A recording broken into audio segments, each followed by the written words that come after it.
Good morning.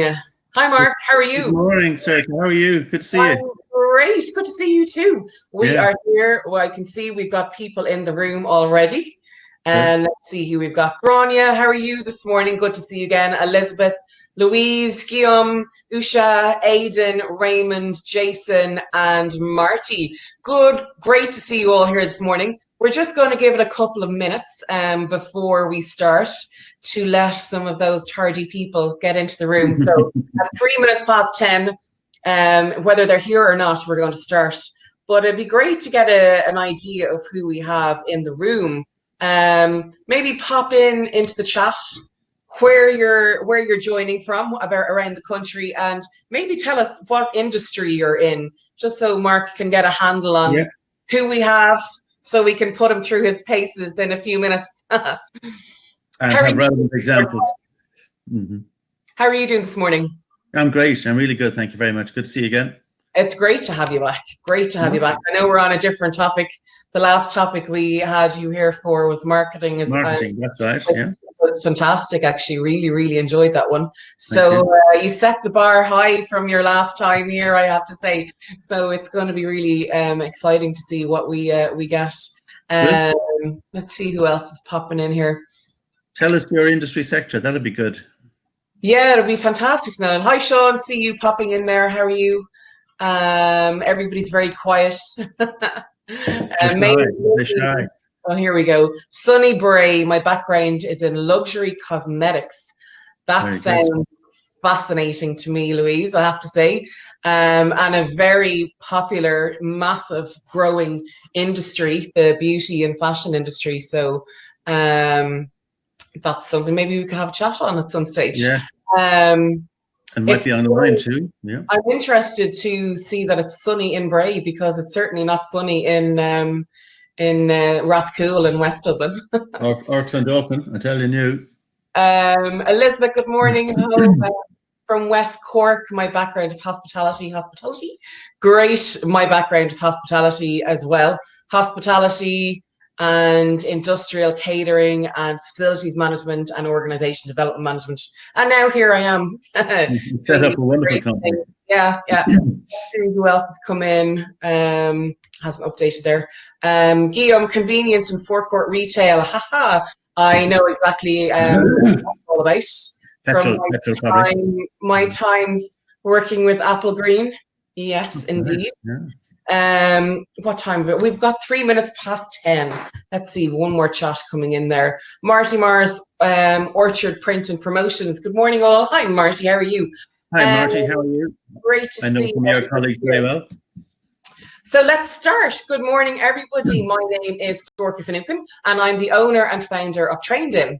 We are delighted to be hosting the Taste for Success Skill Nest, bite-sized upskilling workshops. And between now and the 18th of December, we are running 60 workshops.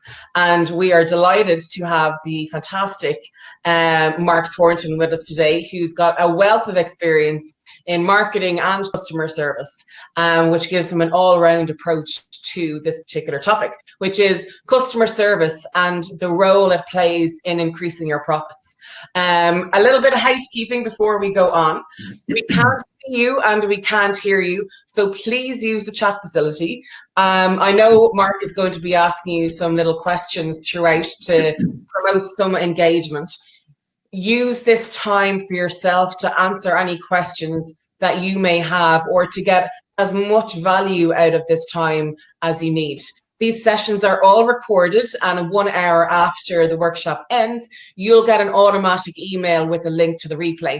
If you don't get it, please pop me an email and I will send you a link to watch the replay. If anybody is interested in further training for their companies, please contact Brita in Taste for Success Skillnet, or you can pop me an email and I will put all of the addresses into the chat in a few minutes. Mark, before we kick off, tell us, what are you going to be going through with us this morning? Well, first of all, I'm going to kind of get us all on the same page and explain what customer care is all about. A lot of people have different interpretations, and even just looking at the participants in the room, service a lot of people in the service sector. So customer service actually is kind of a little tricky to explain, but I'm going to explain that, because a lot of people think by doing nice things, that's customer service, whereas in fact, that's actually just doing your job. And doing your job is not customer service. It's a bit more than that. An interesting aside, in terms of the topic, I'm going to deal with complaints and delighting customers and so on. And I have a few gems, little ideas to share with everybody. But one of the things I was looking around the other day, and I found an old article that I had saved. And basically, the theme was that if you have a customer and you lose them, the churn element is what we have. And same in hospitality is very, very prevalent. The people who have been with you once and purchased are actually, you're probably the easiest ones to get back rather than a stranger. So the thing about marketing, and you mentioned marketing, the relationship with marketing and customer care is that it takes 5 times more to attract a brand new customer than it is to hold on to an existing customer. So we call it the 5-to-1 ratio. But when I explain that to a lot of business owners, they say, yeah, I get that. That's really good. And then I say, well, what do you spend on the one? If it's 5-to-1, what do you spend on customer retention?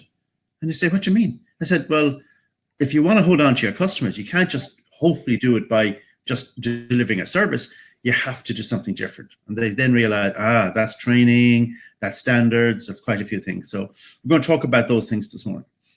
That sounds excellent. Really interesting. And it's going to be really interesting to hear the different points of views and maybe get some information or feedback from the people on the call about what they currently do or what they currently experience, which would make it all the more interesting. Yes, the Q&A at the end will be good. And if there's anything I can send on to people, there's when we deal with complaints, I have articles and things. So people can make contact with me if they felt there was a topic that was relevant that I discussed. Fantastic. To send on something. So they'll find me on I'm with DTA Marketing, but they'll find me on Google. So please feel free to contact me directly. Amazing. Right, Mark, I think we'll start your presentation. I'll pop it up on the screen there for you. I am going to turn my camera off so that it's just you. But I'm still here in the background. So if you need anything, I'm still here. So don't worry. Swill I start? Yeah, off you go. Okay, so actually I'm going to do something different. Gavin Duffy was giving a presentation the other day, and he was giving a few tips on presentations, and he said everybody starts with the slide of your name and what the topic is. How about a story? So I said I'm going to tell a story today. So the story is with the permission of a pub and restaurant in town called Hill 16. And Hill 16 is a well-known pub. They sell the lowest priced and best Guinness in Dublin. I trained the staff on a Saturday, and on a Tuesday, this is a true story. And on a Tuesday, a group of 4 Americans came in from, I think, Facebook or LinkedIn, and they're in Dublin for 3 months on an internship. And they'd heard about the pub, and it was their first night in Dublin. They came in, and my team that I trained engaged with them at an unbelievable level. So asked them where were they from, got their names, gave their name out, and said, we're doing a bingo in half an hour. Would you like to stay for that? They'd only come in for 1 pint. They said, what's bingo? And explained it all. So the long story into a short story is that every Tuesday night, for the time they're there for 3 months, they came in and brought more friends. And occasionally on Saturday come in to watch the soccer and the results. So we estimated that they earned about 3,500 in sales from just engaging with these 4 Americans on their first night in town. And that is customer service. And that was the benefit of actually sticking your neck out and doing a bit more than just saying, how are you, like a pint, here's your pint, off you go. So we're going to get cracking. We've 30 minutes or so. It's going to be whirlwind fast. So I'm just going to talk about there's a bit of concerns at the moment in delivering customer care with all the COVID stuff and all the rest. We're going to look at delighting customers and dealing with complaints. Okay, so let's get cracking. So what's going on at the moment? What's going on at the moment is that there's a lot of businesses closed. There's people wearing masks. COVID is there and thereabouts. So the question is, are we really delivering on safety? Are we seen to be safe? I know in one of my clients, a hotel, they've got a machine bit like this here that they put in the room after the guest, and it takes 15 minutes to cleanse the room. So the whole customer journey, the guest journey is all very different now, and we really have to demonstrate it very clearly and show that we're different and better, okay, and we're up to date with everything. So if you've been out and about in the new year, have you seen what's going on? You're probably been, and one of you are in forecourts. I suspect it's a petrol or a big forecourt area. Are people observing social distancing? Are the staff coming up with their standards and delivering on those standards? There's a lot of visibility now that we can all see, are people doing the right thing? And I think that's very important. Our staff wearing the mask, or they have them around their neck, as everybody's getting very excited and upset about. So really, standards, customer care, but also other procedures are very, very important. So so what are the issues that are on today? Do people trust us? Just an interesting aside, if we don't deliver, people will go on the Joe Duffy show. TripAdvisor is a big threat. So a lot of people are what's the word? More visible now in terms of and want to be sharing good and bad customer care stories. And when they do that, it's good for business, but at the same time, it's a challenge for us to keep up to those standards. All right. So what are companies doing with the current climate? What are they doing? They're using video, animations, going on social media, telling people what they've done. I mean, in certain industries like the hospitality, they've door opening machines, they've seals on doors to show that the room has been cleaned and cleansed. It's very, very important that we have as much visibility as possible in terms of customer care and showing that we care about our customers, okay? So the question I'm often asked is, what is customer service?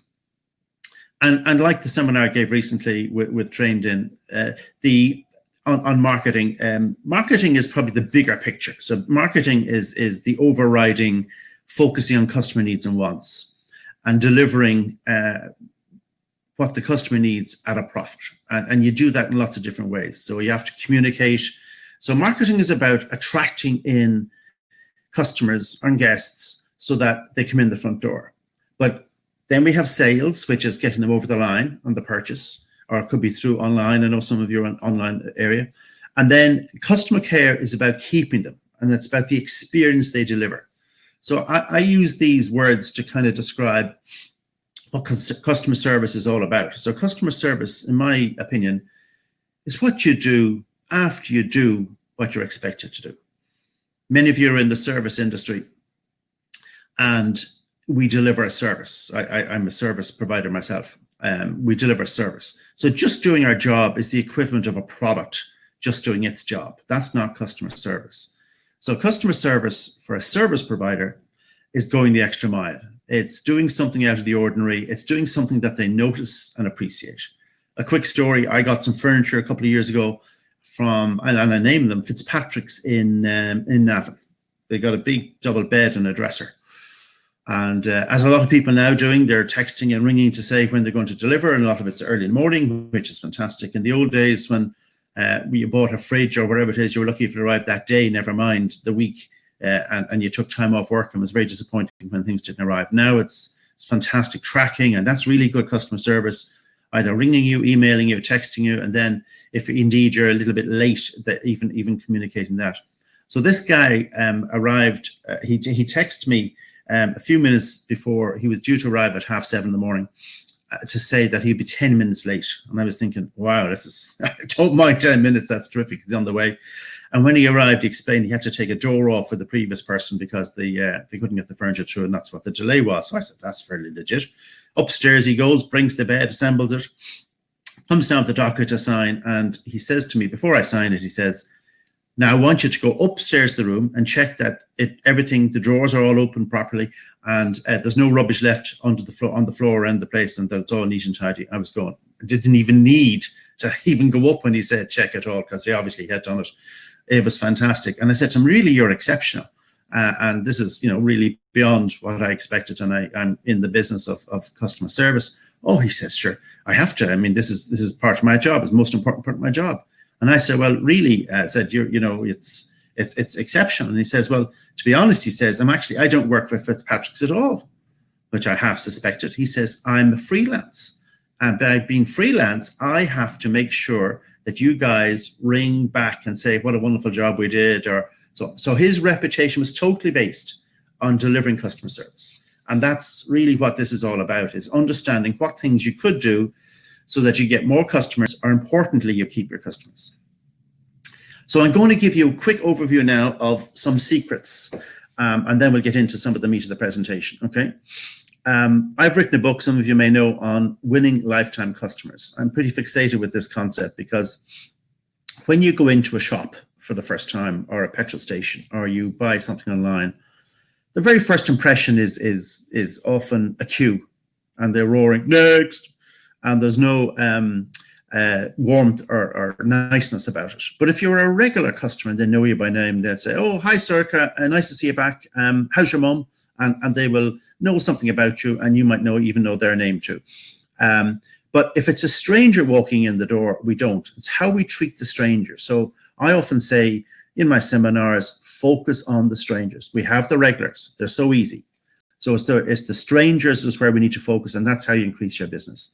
And that should be the mantra of the staff. And so instead of looking and seeing a stranger walk in and saying, oh, geez, don't know who he is, look at him and say, wow, if that person became a regular customer, how valuable that would be to the business.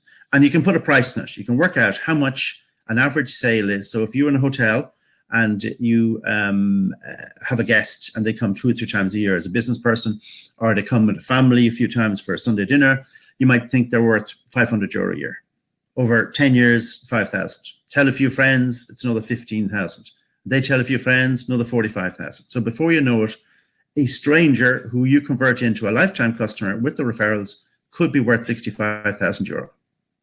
And that's what your staff need to know. So it's about the staff's behavior and attitude, and we need to work on both. So I'm a trainer, so I kind of always thinking of the owners here, but if you can get the staff to act in a certain way, their behavior, that's easy bit, but you want them to believe in it. You need their attitude to be proactive and engaging and understand. And that's why we need to get our staff and our team to understand why we're doing things. I have a big thing in hospitality about the okay word, because nobody wants to have only okay or moderate or average food. And yet, what do we do when we finish the meal? We say, go up to the table and we say, was everything okay? Was everything all right? And that's not telling the guest or customer that you wanted it to be really good. So that's a big thing in my book. Dealing with complaints. Complaints can actually increase your profits. That seems strange. You can turn a customer around by dealing with the complaint superbly well. I've ordered stuff online, didn't arrive. I rung them up about it, and they said, very sorry, we sent another, didn't arrive. And eventually, last Friday, I rung and said, it still hasn't arrived. That's twice you've sent it. Excuse me, in the nicest possible way. And I was getting, it's a hair product, and I was getting my hair done with that company yesterday. And I said, sure, look, I'll, if the all comes to all, refund me, or I'll get my hair done if you want to leave some product out for me. So lo and behold, the product arrived that afternoon. So I texted him back to say, won't believe it. And he was relieved, and thanks. So I got my hair done yesterday, and there in the, I'll name them, the Knights in Dundrum, there in Dundrum was my name on a bag. I didn't take it because I got the product, but he'd already made sure and looked after me. And I was really impressed. And that's what I tell people about. So I will order again and continue to recommend them, okay? You need to look at what customers are saying about you. I'm going to refer to TripAdvisor, which is a lot of ones in hospitality and food, but there are lots of other places where people record positive and negative. Google reviews, hugely, hugely important now, even if you encourage a few of your pals to write a good review. To be noticed, you have to be proactive. You have to go outside the box. You have to stand out from the crowd. You have to have something so that they will remember you by, and they will have something to tell their friends. You won't believe I was in this restaurant, this is what happened. Or I ordered something online, there was a complaint, and to put an extra product in the box. Fantastic. Because businesses are so similar, it's the experience that they remember. It's the engagement. It's the personal touch. And that's really what's so important. Do try and encourage your team and you to make the experience memorable. Consistency is very important. We're going to talk about standards in a few minutes. Everybody has to be on the same page. It's like uniform. We all have to be in the same uniform if you're in uniform, or dress code. If you handle complaints, we all handle them similarly. I was just to go back to the hair thing. Not like ladies, men aren't too particular, but I had found a very good guy, and they kept changing me when I made the bookings online, and I had a new guy completely. And I was just thinking, I hope he's good now, because obviously I want to get my haircut for today, and but he was fantastic. And the point I could see in the place was they're all trained to a very high standard, very professional. They all do it the same way. All the preparations, all the safety, all those things. So that's really, really important. That shows a sign of a very good company. Doesn't matter who you deal with, you'll be looked after well. You need staff buy-in, the whole team. You look after your customers, they will return. The cost of returning customers. They say that a brand new customer, it's 5 times more expensive to attract a new customer than it is to look after an existing customer. So 5 to 1. But what do you spend on retaining? Do you spend money on the one? And that's what training's about. That's what standards are about. And I'm going to go through those things with you in a few minutes. I'm going to give you some statistics here. I make it very simple when we communicate customer care. There are 3 different types of customers or guests. The top one I don't call happy, because really sometimes people can be happy by just turning up or having going into a restaurant. I call the top one delighted, because you have to do something to delight them. I'm going to show you 5 ways to delight customers in a few minutes. Delighted customers will tell between 7 and 10 others about the good experience. They'll return, they spend more money because they're there longer, and they'll give good tips and good recommendations on social media, and maybe shout out staff, which is very rewarding for staff. Satisfied customers, how many do you think they would tell? I tell you, dissatisfied ones tell between 20 and 30. This is all the research, very well-known research. Dissatisfied, unhappy, but that actually is multiplied by nearly 10 or 100 when it comes to social media. Dissatisfied customers don't return, and they often complain. So back to satisfied. Satisfied, tell no one. Think about it. What would you tell them? So you've been into a pub and you had a glass of white wine and it's chilled. Would you go home and tell your friends? Probably not. You went in and asked for the newspaper and you got 150 change. Correct. Would you shout about it? No, you wouldn't. So satisfied customers do not tell anyone. So that's not a good place to be when we're trying to get retention and we're trying to get new customers. We need to be in the delight section. Okay. Albert Einstein, great, clever man. He said the following: and continue to do what you always did and expect a different result is madness. I always encourage people to try to do something different. And it's very important we do something different. If you do something different, it will be noticed and you might get a different result, i.e. much better result. This is important. Why do customers leave and not return? So this is well documented research. It's in retail and hospitality and service sector. And you can see they buy from friends, they move, the price might be better, or they're not happy with the product or service. So I just wondered, before I turn the page, what is the biggest reason, just think about it, what is the biggest reason customers leave and don't return? Staff, the way they're treated by staff. And the research says staff are rude, unfriendly, unhelpful, and indifferent. Isn't that amazing? It is absolutely amazing. So it may not start off as an issue with staff. So there might be the price is wrong on the bill. It might be that, you know, we've asked for chips 3 times and they're only arriving out now. We're nearly having dessert and they're all annoyed. And the staff blame the kitchen, or they say, no, you never told me, I didn't hear it, didn't take the order, or, you know, whatever. And now it becomes an issue with staff. So that's why staff are so important in the service sector. And that's what people remember. If we can train our staff, we don't have issues, but you will see that they can make a positive difference when they're performing very well, and when they're not performing so well, it makes really a huge challenge to deliver the service. And in this day and age, even greetings is going to be huge and challenging. So maybe some organizations have to work all that out. People are fixated with review sites, TripAdvisor, and what people look at now in terms of what specifics they're looking for on review sites. They're looking for bad reviews. Isn't that unbelievable? They're looking for bad reviews. 80% of people who look on review sites look to see how bad was the bad review. And did the owner, general manager respond? If there's any bad news out there, they want to know about it and to see how big and bad it is. I stayed in a hotel in London a few years ago and I had booked it. And then I saw this dreadful review about the wallpaper in the room was peeling off. And I said, oh my God, have I made such a real mess here now booking this hotel? And then there was a reply from the manager that said, we apologize profusely. Yes, that room had a little leak and some of the wallpaper. We have now refurbished room 127 and anybody can come in and look at it. And actually, because of that, we've gone and checked all the rooms for the wallpaper, and we've made any changes we've had to do in the meantime. And I said, wow, that's a good response. So actually, you can enhance your customer care by actually responding to negative comments like that. How do you know how good you are at customer care? The review sites will tell you. Google review, and you can get your 4 stars, 5 stars, which is very good. What are your complaints like? How many complaints do you get a week, or do you get many? With people ordering online, I'm sure there's an awful lot, especially with the delivery. Mine took a month to come from England, would you believe, the recent product. What are the complaints? How many are you getting? Are they centralized in one place? And I'm going to give you some suggestions in a minute. Do you carry out surveys, comment cards?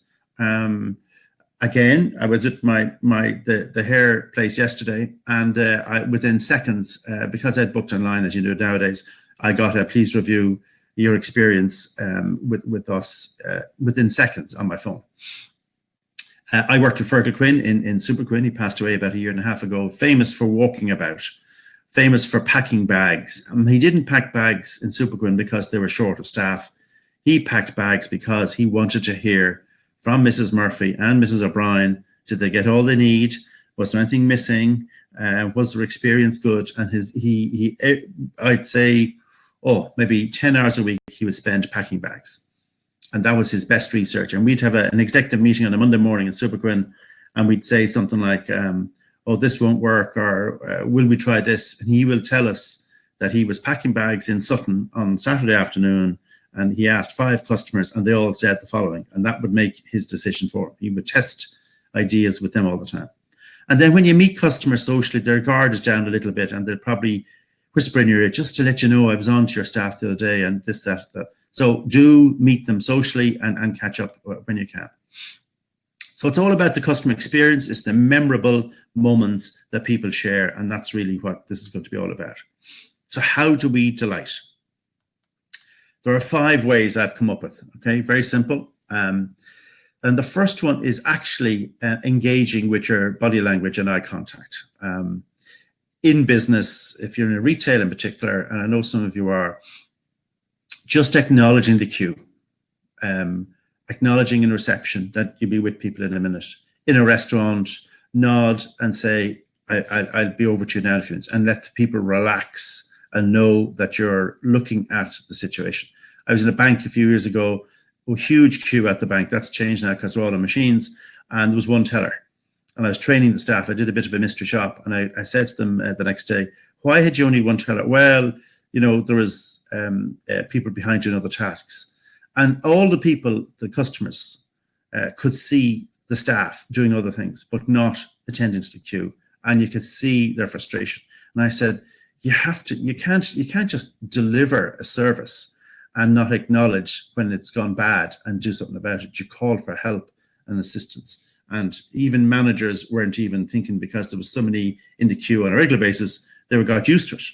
But if you went into the bank or into a building where there was a queue and you see staff not working on getting rid of the queue, you're thinking, why aren't they focused on us? We're the most important people, the people in front of them. Anyway, rant over. Observation and acting upon it. Seeing that people need assistance, seeing they're lost, seeing in retail that they're picking up stuff and not sure and might need help, go over and offer assistance. All right. Don't be in their face when they're trying to buy stuff, but when they look like they need assistance, go over and help them. One of the biggest secrets you're going to learn from me today is about anticipation. If we do something before we are asked, if we, the staff, do it before we're asked, the customers will notice it. If we offer something, going back to hospitality, it's a very simple thing. We offer the mum and dad who have a little baby a high chair.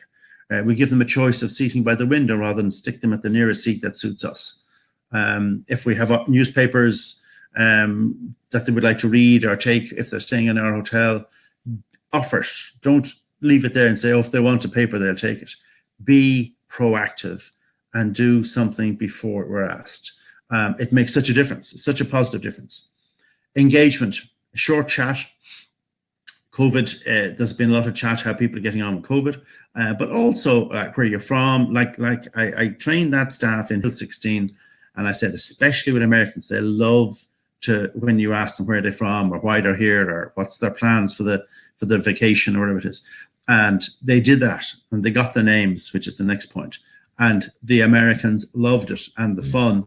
And it got to the stage when they would come in on a Tuesday, some of the locals would even say, oh, the Yanks are back again, and all the kind of fun stuff. And that's really what it's all about. Using the customer's name, it shows how personal you take their service. I train lots of call centers. And one of the first things we do in the Mr. Shopping, and I have a team of Mr. Shoppers, to test how my training is going near enough to see, do they get the customer's name on the telephone? Do they write it down? And do they use it at the end of the conversation? And you would be amazed. And there's one story, I'm going to tell you this quick story. The company I'm working with at the moment are in waste management, skips for want of a better word. And this guy rang up one day and he asked about the whole thing, and they gave different examples of sizes and costs and all the rest, and gave the name and got his name. And she said, the lady in the staff said to her, Maria's her name, she said, would you like to order? Oh no, he says, I'm actually going to be ringing around. She says, well, off you go. And you never know, we might be talking to you again later. Very pleasant and very nice. And lo and behold, in half an hour later, he rang back and said, is Maria there? Yep, I want to make that order that we talked about a few minutes ago. And she told us the story. And it was a fantastic story because basically she engaged, very good chat, gave some helpful information, used her name, got his name, and nobody else did that in the business. When he rung around, it's called, this is the price, this is the €335, blah, blah, blah, no engagement, no chat. And that's how she got the business. So it can be hugely down to how people are treated and whether they like dealing with you. And then that's why they would choose you for your business.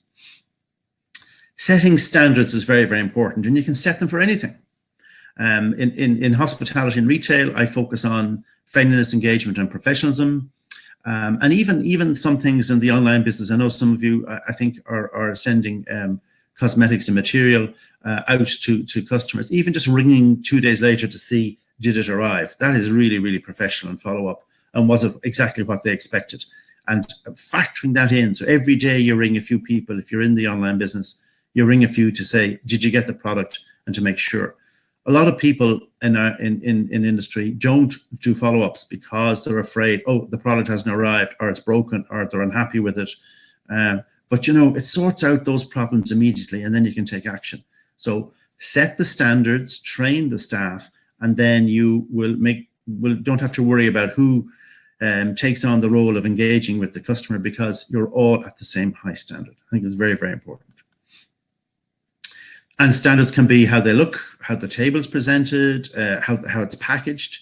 We got a cake for a party in the house last night, and it was in the most amazing box. So the person who sold and makes the cakes was really concerned how the cake got delivered at the end of the day. And it was just in perfect condition. And you know, that was a very good high standard and a great example. I texted this morning to say thank you very much. And she said, it's so lovely to hear back from people.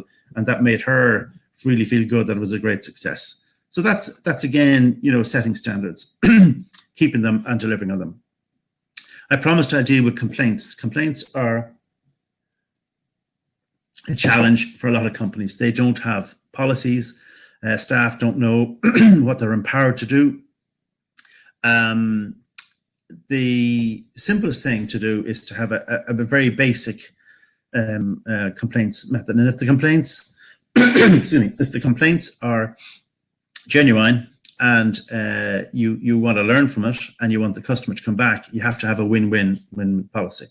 I'm a great believer in recording complaints in a central place so that, you know, the owner, manager, whoever can look and see what complaints do we get today, all in one place, and then they can learn how to improve it and change the processes. Now, I'm often asked in customer care, is the customer always right? And here's the thought for you, is the customer always right?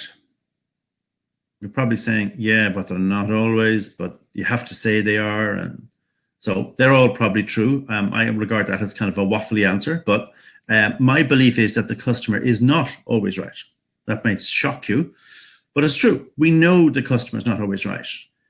Take food, for example. Somebody complains the steak is tough, undercooked, overcooked. The chef has cooked 10,000 steaks. He knows the beef inside out, or pork, or whatever it is, and they know how to cook it. They might make mistakes on a certain day, but they probably know a lot more. Same with the wine, a lot more than the customer. So at the end of the day, the customer, we want the customer back. We may just have to allow the customer to go with their view, even if we know it's not necessarily right. And sometimes, no, they're not just too, they are too fussy. Gráinne, yes, customers are very, very fussy and very demanding, but they're not always right. So when we want to deal with them, I'm going to give you a little solution here now. And part of the reason I'm saying it's sometimes easier to go along with the customer in a non too expensive way is that a concept called the 110-100 rule. And basically, it's to do with money. If you deal with the customer and you sort it out, either replace the item or fix it up or get a satisfactory solution, it's only going to cost you €1 or €2, if depending on the price of your product at cost. If it gets to a more serious level in an organization, so if it's a waitress, this is an easy example and it's not applicable to every industry. If a waitress is dealing with the steak or the curry is too bland or too spicy and we change it, it'll cost us €1 or €2 at cost, maybe €5. But remember, they're paying a full bill. The concept with complaints is that we want them to pay the bill. That's the key thing, and we want them to come back. If it gets to the supervisor, the build stage, you know, we may have to, and it's not being resolved, we may have to take the whole item off the bill. So it might be a main course, it might be €20, €25, the numbers are starting to go up. If it's not resolved on site, it goes to a general manager owner, it becomes like a voucher and it becomes more serious. So really my strategy would be, there's a 3-part strategy, which is, I'll just show you now, to say sorry, and we're sorry for the inconvenience. Sorry that there may be a misunderstanding. We try to fix it, replace it, sort it out. And sometimes it might need something extra to make up for when we know it's our fault, genuine, upset, we might do something extra. And that's what I call as a +1. So the reality is that you may have to go a little bit further if it's our mistake, a glass of wine, a dessert, or a coffee, or a little extra product, or something in, you know, if you ever, where do we often buy stuff? In rituals and so on, and they're often giving you little samples. So there's always, sometimes there might be something small and modest that you have in your portfolio that you could share as a little gift to say, look, I'm really sorry. Because if we don't do more than just say sorry, people will think we're not taking it seriously. So I've come up with this new thing called traffic lights. So as you can imagine, red is a serious complaint. So if it's a green issue, that means, oh, I'm really sorry, and we replace it or fix it. Orange means they need something extra. They need, because it's our mistake, we can see we made a genuine mistake, and we need to do something like a +1. Red means at the highest level, we need to have a senior person engaged. But if you can train your staff to look after customers and it doesn't go too far beyond the staff, then you're actually in a very good place, because it's sorted out quickly. They're not waiting for a manager, they're not being overheard. And then the manager comes out, and most complaints get legs, and like a spider, long legs when they get to the moment where you can talk to a manager. because now you're probably saying, and last week we were here, or my friend, and there's all the little issues that come up. So if you can nip it in the bud, you can get rid of the complaints and have a win-win situation. Another thing in customer care is to make sure your staff have good product knowledge and good skills. I'm in awe of B&Q because, and they have very good product, but you can ask any staff member any question, anytime. Where is this? Aisle 14. I don't know how they do it. I really don't know how they remember where stuff is. I'm looking for a light bulb. Okay, we've got these different types, 4 different types, and not even working in that department. It's just fantastic. So your organization, you need to have all your team up to date. So I'm going to show you a little grid. I hope this is big enough for you to see. So this is a spreadsheet, and I've used a restaurant. And I've broken down the tasks and jobs that Emily and Aoife are doing, and we're going to rate them. We're going to rate them out of 5. So 1 is that they're very poor or have never learned about it, and 5 is they're excellent. They could be training somebody else. So you take, one of the skills is to clean the coffee machine or make coffee, and there's about 7 or 8 different types of, between Americanos, lattes, cappuccinos, and mocha doccas, and all the kind of new trendy ones. So you'll very quickly be able to identify on a spreadsheet, do they know it? What different types of coffee you have? What's the key things about cleaning the coffee machine? And very often, just a simple little chat will tell you and how to rate those. And you split the job down. So what it does is it identifies what areas of the business they are familiar with and what areas they're not, what skill they need to focus on, and what skill are training products, training and products that you as the senior person need to do for them. So I hope that's been valuable. It's a whirlwind 30 minutes, and look forward to chatting and taking any questions. Thank you very much. Sorry, Mark, I had myself on mute. I think that was really interesting. What I let me just bring us back to put my camera back on. What I really loved, what you said at the start was what your definition of customer care was, or customer service, which was what you do after you do what you're expected to do. Yeah. I think that really kind of sums it up, doesn't it? Well, because you're right that there's your job and what you're supposed to do, yes, and what's expected, and it's the after effect really that is where the real bonus comes from a customer perspective. Yes.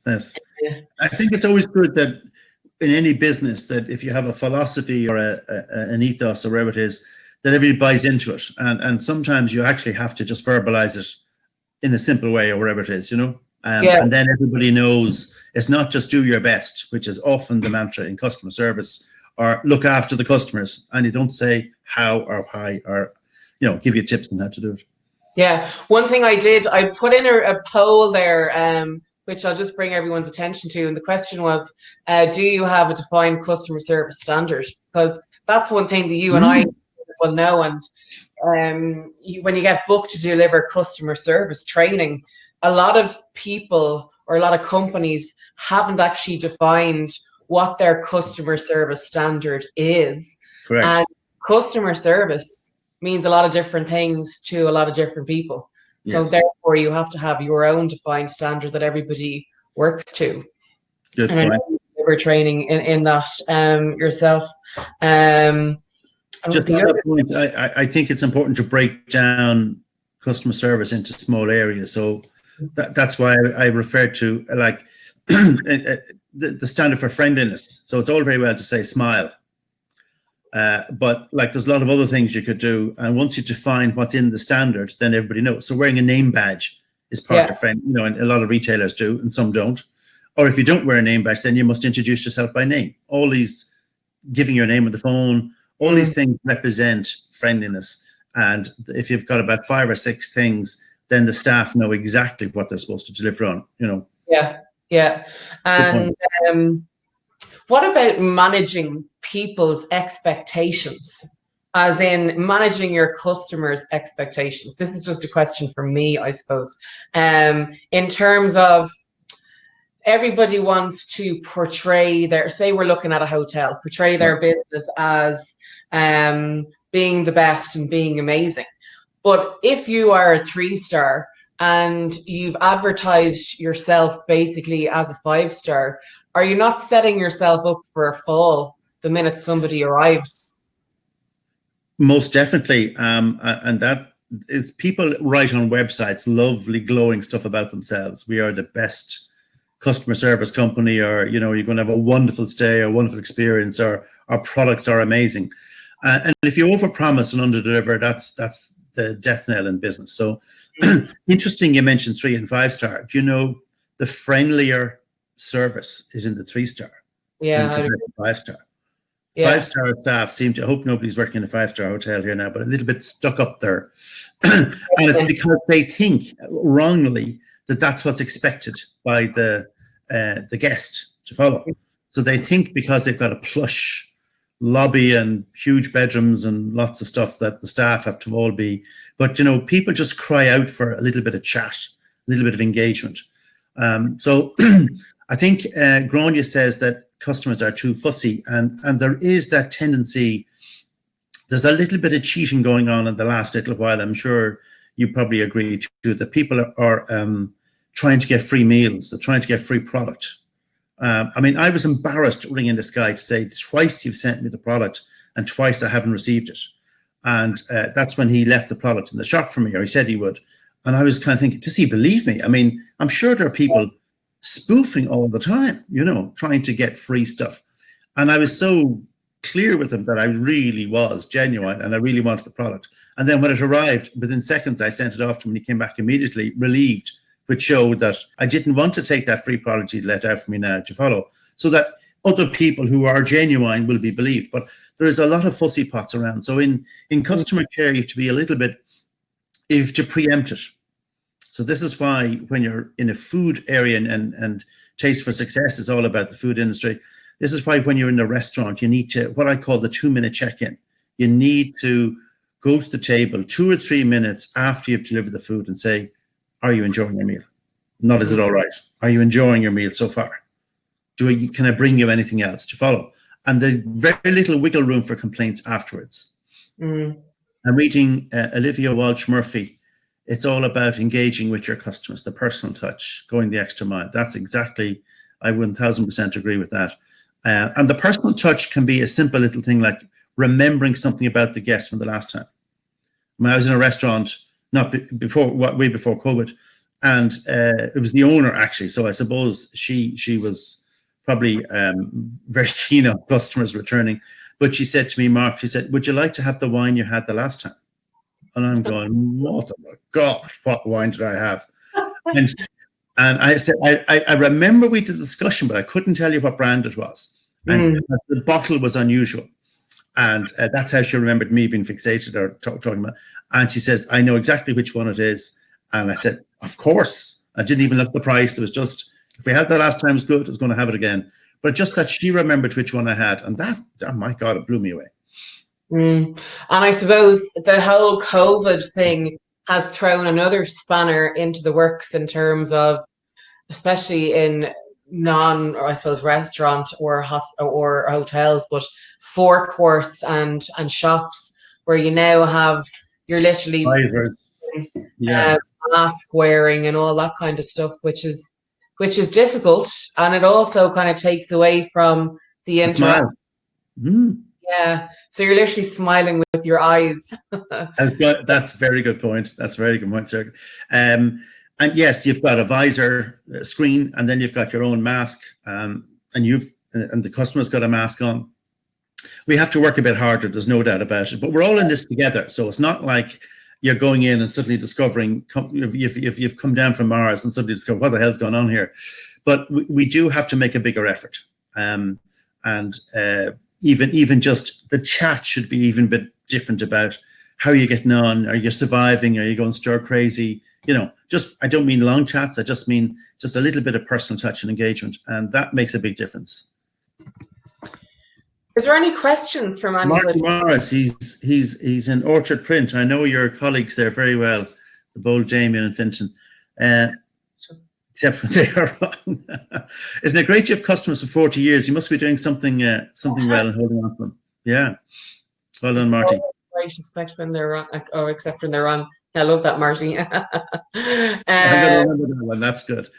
So I think you have to give customers the benefit of the doubt, but you don't have to give in to them all the time. I suppose that's the point I was making about the customer's not always right. You don't have to give in. You may just fix it, replace it. But if we do something that we know is wrong, it's imperative that we make up for it. That we show more than just say sorry, pat in the back. We're really, really hurt that we have let you down. And this is the thing about when you do something extra like a +1, or you give more time or more product or whatever it is, that customers know that if you give, say, a glass of wine, and sorry, you're in hospitality, if you give a glass of wine because the food is delayed coming out, they know the owner is going to hear about it because it's product to follow. It's like sending product online and there's mistakes made, the wrong product goes out and comes back and goes out again, and we have to send some free samples or whatever it is.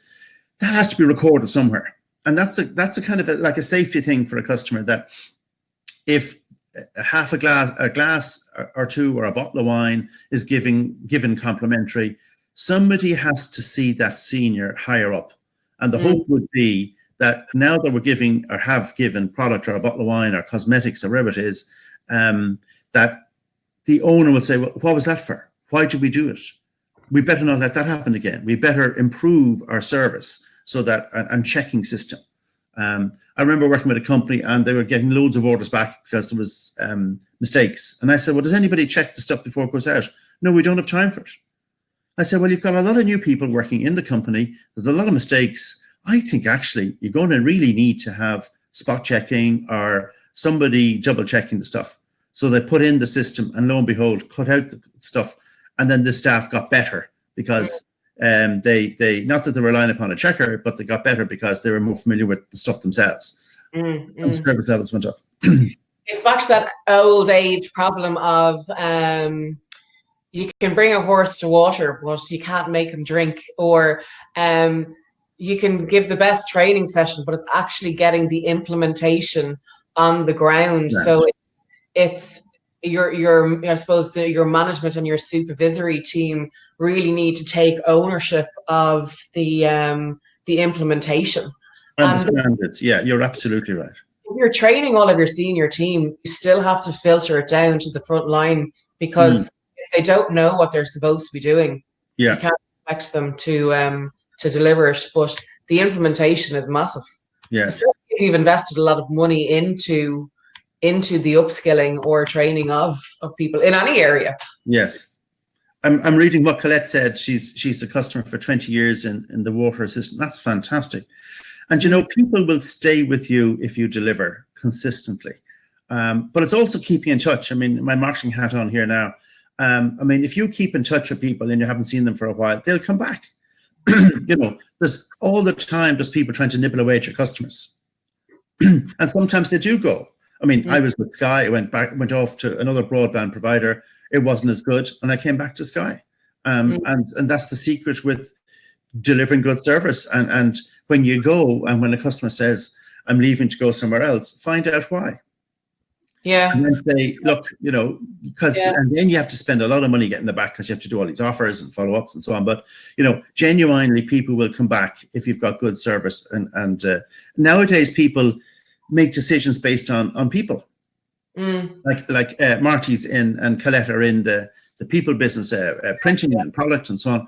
And often it's the salesperson is the one where you keep going back to. So Marty mightn't have the lowest prices of print, but he's very reliable, he's personable, and he calls out. And that's what people want. They know if they order it. I ordered to his company the other day on a Thursday, I think it was. On Friday it was printed and delivered to the customer Monday. The price isn't as important when that's what's the necessity. I was just going to say that. I would pay more for better service. Yeah. Customers are always delighted. Thank you. Yeah, I used the word delight an awful lot, Colette. And the reason I do it is because you have to be proactive in making a difference. And in industries, the different industries, there's different ways to delight them. A simple thing, I mentioned it earlier on about following up on an order. I mean, Marty, if I'm sure you've done it, if a print order, brochures or some printed material, he does promotional things like mats and mugs and so on, you deliver them, and 3 days later you ring to say, are you happy with the mugs? You're happy with the product that was delivered? That makes so much difference, because it means you care. Now, you might also be doing it because you're about to send the invoice and you want to make sure everything's fine before the invoice goes out, but it looks like that you do care, and that's what's important. Excuse me. Yeah, absolutely. Does anybody have any more questions for Mark before we finish off? I know we're just coming up to time. I think it's been a really interesting workshop, Mark, and given some great insights. My definite takeaway is your definition. I love that. I might even get it printed. I'll get on contact with Marty. But it's really, really good. If we don't have any questions, I would just let you bring your attention to, I have popped into the chat there the contact details if anybody wants to invest in further training. Skillnet will be funding any training that's coming out of these workshops. So you can either email me or get in contact directly with Breda at info Taste for Success Skillnet. I've also put up a list of the upcoming workshops that are there. So there's some really interesting ones. So if anybody wants to attend, I know we've got some regular following, which is fantastic. Your time. I really appreciate you being here, and it's been fantastic and very insightful as usual and as expected, of course. And we can see all of the lovely comments coming in. Great session. Thanks, Mark Osurka. Great, informative, excellent presentation. Fantastic. And everybody. Can I just say, I'd love if people want to make contact with me on either LinkedIn or just through Google. Sure. I have a couple of articles, but one in particular people might be interested in is how to deal with complaints. It's about a 3 or 4 page, really simple step-by-step explanation, and it's designed for nearly the owner manager person who's going to make the decision on empowerment. So if you want to private message me or contact me, I'd love to send you. Or you can put in my email there, Mark. It's MARC. LinkedIn profile is just into the chat there now. So anyone who wants to connect with Mark there's his details. And fantastic. Fantastic. Well, listen, thank you very much, everybody. We're just about finished now. Thank you again for your time, Mark, and thanks everybody for participating today. We hope to see you on some more workshops over the coming days, weeks, and months at this stage, up until the 18th of December. And if there's any topics that you are interested in, again, please let me know and we will try and get them arranged.